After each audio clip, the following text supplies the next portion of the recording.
So we were speaking about Sur Merava Setov, that verse from the book of Psalms that says that refrain from bad and do good. And in many ways, this verse also points to two different schools of thought on how to fight bad. Some say refrain from bad, refrain from bad, refrain from bad. And they focus on the bad. And eventually, once the bad, if the bad is ever gone, then they can do good. Another one says, no, a little bit of light expels a lot of darkness, and therefore focus on the light. Do good, do good, do good, do good. And eventually the bad will go away. That's one point that we made. Another point that we made is that we focused on the word surmira. It doesn't say fight the bad. It says just change your direction. Sometimes if we fight the bad, as Rabbi Steinglass would say, and we mentioned this, if you fight mud, you get dirty. So you have to just turn around. Don't let it even occupy your thoughts. Focus on doing good. And eventually you'll see that the temptation that you may have had for the bad is much weaker because you just turn direction. Sur. It doesn't say fight, it says sur. So that was the big idea last week. Of course, we spoke about some more ideas, but those were the two fundamental ones. Let's continue here on page 27, top of the page, chapter 14. Who wants to read? Even when? Anybody? No? It's your Okay, turn. I'll go. Okay. Even when the heart craves and desires a material pleasure, whether permitted or, God forbid, prohibited, he can steel himself and divert his attention from it altogether, declaring to himself, I will not be wicked even for a moment. Here the author touches on a decisive element of the Benoni's service to God that the author will expand and develop later. When a person has a powerful desire to do something other than a commandment, even if it is not prohibited, he confronts a dual temptation. There is a siren call of the temptation itself and its constant companion, an additional seductive voice whispering, in truth, this isn't a transgression, and certainly not a serious transgression. The basic principle at work here is that no one wishes to self-destruct, to undo his life's efforts for the sake of a transgression, small or large. No one would ever go astray were it not for the additional murmur in his ear. Just for a minute, do it. Afterwards, you can return to business as usual. That is why, in response to that additional seductress, the Benoni must say, I will not be a Rasha even for a moment. Right. By the way, we see this in the very first sin, the sin of Adam and Eve. How were they seduced to eat from the tree of knowledge, from the forbidden tree? By the snake. But the snake used these words. They said to him, oh, you think you're going to die if you touch the tree? Look, I'm touching the tree. I'm not dying. It's not so bad after all. And then he said to them, just eat it for a little bit. Nothing's going to happen to you. You'll see. It's all good. In many ways, that's the voice that we hear, that murmur, as he calls it, that we hear when we're tempted to sin. We think that, okay, it's just for a moment. Everything will be fine. It's not as bad as we may think it is.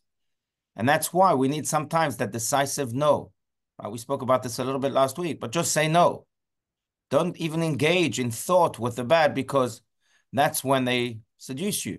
See, if Adam and Eve would have said to the snake, sorry, no, it doesn't matter. You could make all the sense in the world, but no, it would have been a whole different story. But they allowed themselves to engage in that conversation, and that conversation of itself was what minimized the sin in their eyes and allowed them to sin. And that's the case for every one of us. Then when we fall into any type of temptation, it's simply because we allowed ourselves to engage in that conversation with that murmur in our ear. But if we were just to say, no, sorry, then it wouldn't happen. The Talmud even says that a person doesn't sin just unless a spirit of folly has permeated his mind. What's that spirit of folly? That spirit of folly is exactly this idea that I think I can converse with the bad. But really I can't. I should not. Because the bad is bad. Second, I converse with bad. It means that he has some presence in my mind, or the evil inclination has some presence in my mind. And that is already the beginning of the downfall. We shouldn't allow that presence of the evil inclination in the mind. You know that one of the, I'm like hearing some background noises, but it's fine. One of the, I don't know if you have a radio on or TV on, switch it off. But yes, but one of the great Hasidic masters, the Kotzker Rebbe, who we've mentioned many times, he was a man of truth who could be very, very harsh with his truth too, with his students. And he would say, and in many ways, that's what we're speaking about here. He would say that he would very much quote the verse in the book of Psalms 100. It's actually a verse of a psalm of gratitude. But there's a verse there. It's interesting because there's a verse there that can be spelt in there's a word there that can be spelt in one of two ways. The verse is as follows: Hu asanu velo anachnu. He made us, and to him we are. But velo in Hebrew can be spelt either with a vav, which means and to him we are, we belong to God, or it can be spelt with an aleph, which really doesn't mean and to him we are. Velo, if you spell lo with an aleph, it means and no, we are. So what does this mean? And by the way, if you look in most books of Psalms, you'll see that they give you both options for that verse. He made us, God made us, and to him we are, or no, we are. Why that change? Why even the option of giving a no there? Makes more sense. We belong to God. To him we are. Velo anachnu. What does it mean? And no, we are. And the Kotzker Rebbe would explain that the only way we can really dedicate ourselves to God, to say that to him we are, is first if we have a no. If you're able to say no, not even allow that evil inclination to have any type of presence in your mind, not to engage in conversation, then to him you are. If you don't have a no, you can't have it to him. Rabbi, I have a question for you. Yes, please, William. Would that be the argument why Haredim don't want to associate with Reform, for example, or people who are not like them? Is that an argument? First of all, I don't know. I don't like generalizations because, there's always groups within the Haredim or within the whatever that don't follow the mainstream. But I don't know. You'll have to ask them. I can't speak on their behalf. That's what I'm asking you. Okay.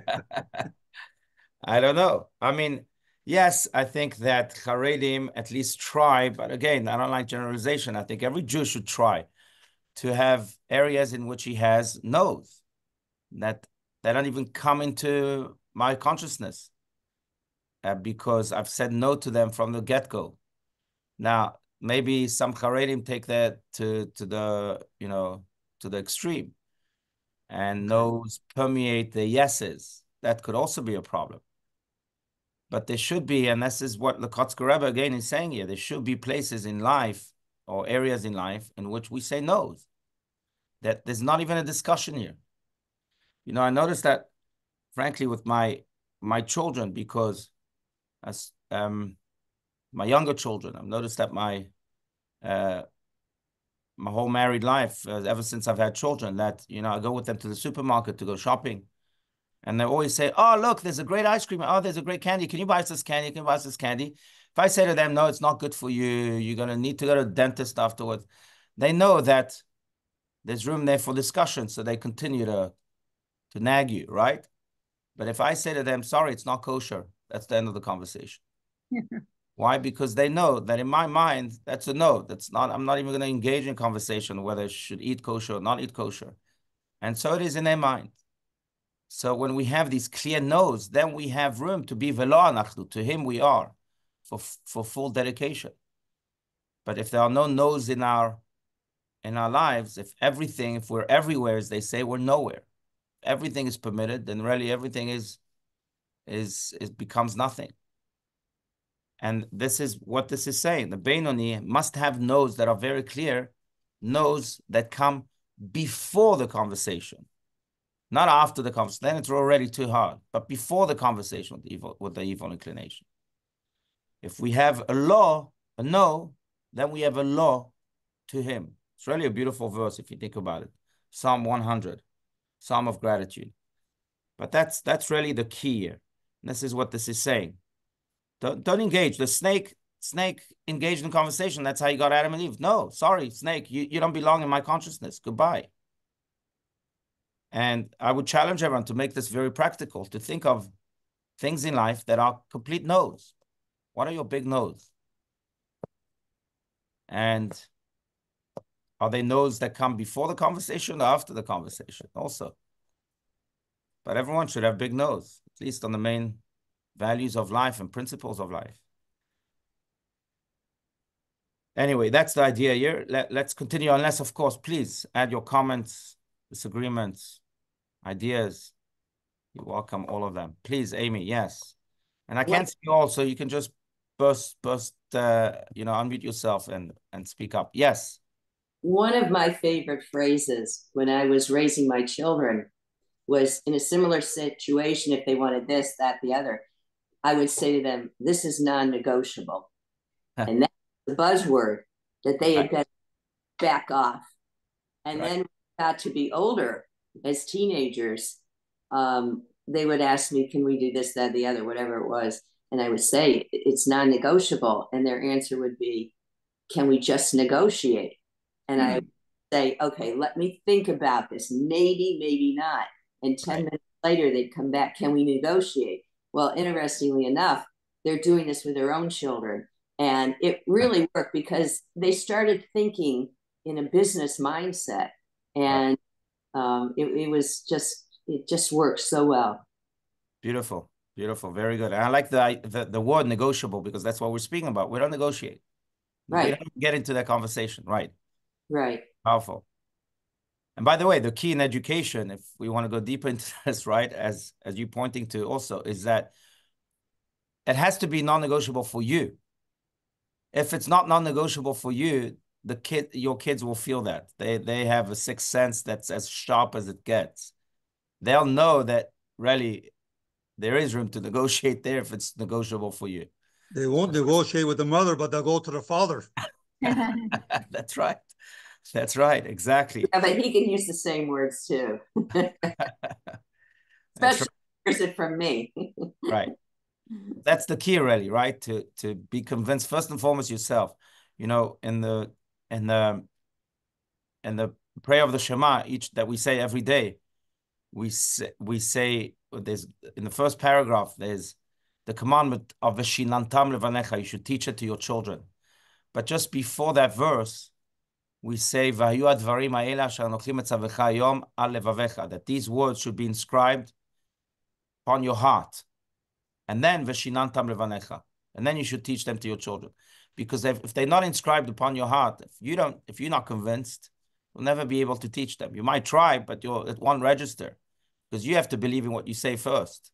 If you believe in what you say, then it will transfer. The teachings will be transmitted. If not, never be registered. So you have to, yeah. It's how we're convinced ourselves.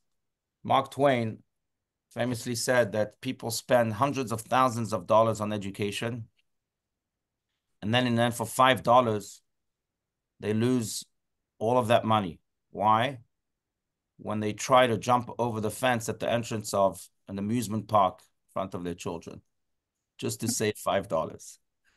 When the children see that, they say, okay, fine. Whatever you spent on hundreds of thousands of dollars mean nothing. Because look, you're modeling the opposite behavior. So it's really what we believe, what we model. And that then can be transferred, be registered. But yeah. So there should be areas in which we have law, no's. And then we can have law to him. Thank you for that, Amy. And anyone else? Otherwise, we can continue. But please, again, feel free to speak your minds. Okay, let's continue. Yet this argument, not to be a Rasha even for a moment, is by itself insufficient. After all, why not be a Rasha for a moment? If I can act like a tzaddik for a moment, then why not be a Rasha for a moment? The author probes more deeply. What is the implication of being a Rasha, even for a moment?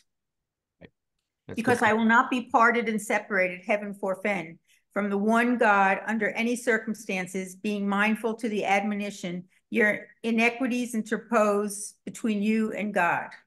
Right. So, one of the first laws in the code of Jewish law, which is really the code that assembles all of the laws of the Torah in a very practical way, authored by Rabbi Yosef Karo some 400 years ago. But it's interesting because one of the first laws, I think it's law number 2. First one is you should not be embarrassed by those who mock you. It's interesting.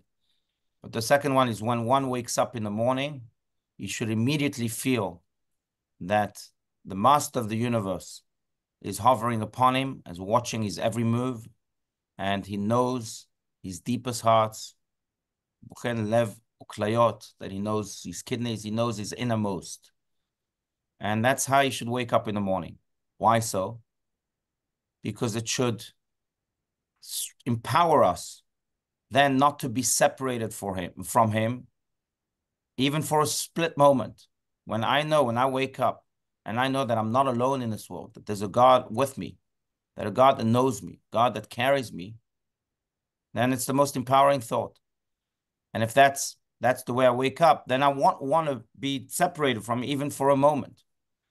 Now, what's again the counter argument to the Yetzer Hara, to the evil inclination, to the animal soul that tells us, hey, just give me one moment. You're going to sin for a second, but then you'll be back to your normal life, to your normal self. Counter argument is that, no, I'm sorry, I don't want to be separated from the God that's all embracive. Because that's what sin does. It separates you from God for that moment. And this is what the Tanya here is saying, that no, I will not be parted and separated, heaven forbid, from that one God. Now, by the way, I want to connect this to what we said last week, Sur Merava Setov, refrain from bad and do good.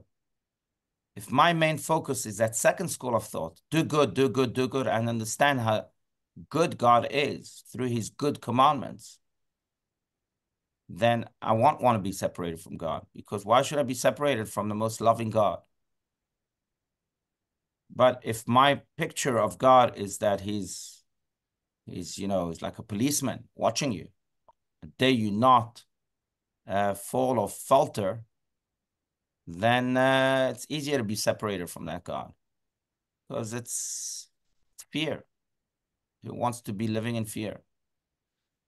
So to go deep here, I think it also depends on how we see that God. If we see that God as an all-loving God, then I don't want to be separated from him, just like an infant doesn't want to be separated from his mother.